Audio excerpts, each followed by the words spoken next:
YS వివేక హత్య కేసులో ఈ రోజు కూడా ఎంపీ అవినాష్ రెడ్డి సిబిఐ ఆఫీస్కు వెళ్లున్నారు. నిన్న సుమారు 8 గంటల పాటు అవినాష్ని ప్రశ్నించారు అధికారులు.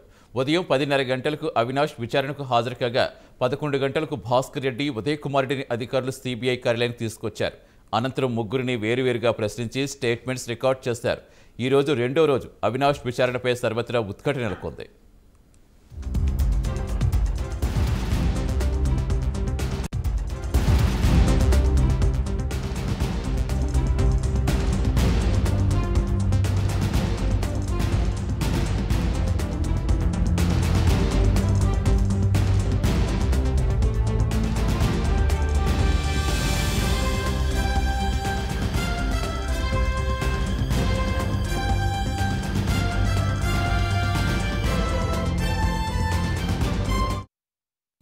ఇక ఈ రోజు రెండో రోజు విచారణపై సర్వత్రా ఉత్కంఠ కనిపిస్తోంది. పూర్తి డీటెయిల్స్ ఇచ్చేందుకు మా కరెస్పాండెంట్ ఉషా జాయిన్ అవుతున్నారు. Good morning Usha. మొదటి రోజు ముగ్గురిని వేరువేరుగా ప్రశ్నించినట్టుగా తెలుస్తోంది. ఇప్పుడు రెండో రోజు విచారణ ఏ విధంగా కొనసాగే అవకాశం ఉంది? 25వ తారీఖు వరకు కూడా ఇలా విచారించే అవకాశమే కనిపిస్తోందా? Thank you Satish. Good morning.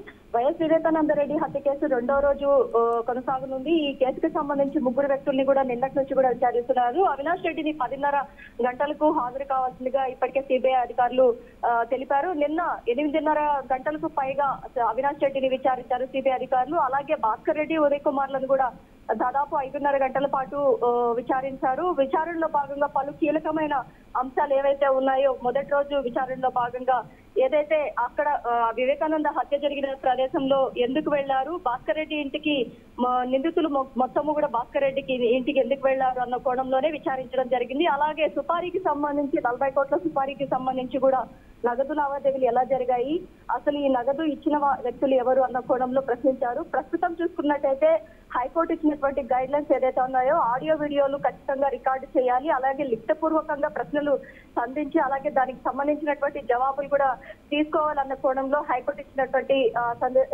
సూచన తప్పకుండా సిబిఐ అధికారులు పాటించారనేసి తెలుస్తోంది. మొత్తం మీద చూసుకుంటున్నట్టయితే ఈ రోజు 10:30 గంటలకు అవినాష్ రెడ్డిని అలాగే చెంచులగూడ జైలు నుంచి ఉదయ్ కుమార్, భాస్కర్ రెడ్డిని కూడా 10:30 గంటల లోపు తీసుకొచ్చి విచారించే అవకాశం ఉంటుంది. నిన్న కొంత జాప్యం జరిగినప్పటికీ చెంచులగూడ జైలు నుంచి ఉదయ్ కుమార్, భాస్కర్ రెడ్డిని తీసుకురావడానికి A6, A7 నిందితులను ఈ రోజు కొద్దిగా ఫార్మాలిటీస్ నిన్న అయిపోయాయి కాబట్టి ఈ రోజు నుంచి యథావిధంగా ఏదైతే విచారణ అయితే కొనసాగే అవకాశం అయితే ఉంటుంది. కస్టడీలో భాగంగా 6 రోజులు వారి గడువు, అలాగే 25వ తారీఖు వరకు అవినాష్ రెడ్డి గడువు ముగియడంతో ఇది త్వరితగతిన పూర్తి చేయాలని సుప్రీంకోర్టు ఇచ్చినటువంటి గైడ్ లైన్స్ ఏదైతే ఉందో దాన్ని బేస్ చేసుకుని ఇన్వెస్టిగేషన్ ఆఫీసర్ వికాస్ సింగ్ నేతృత్వంలో నిన్న మొదటి రోజు 5వ సారి అవినాష్ రెడ్డి విచారణకు హాజరయ్యారు సతీష్. Thank you Usha.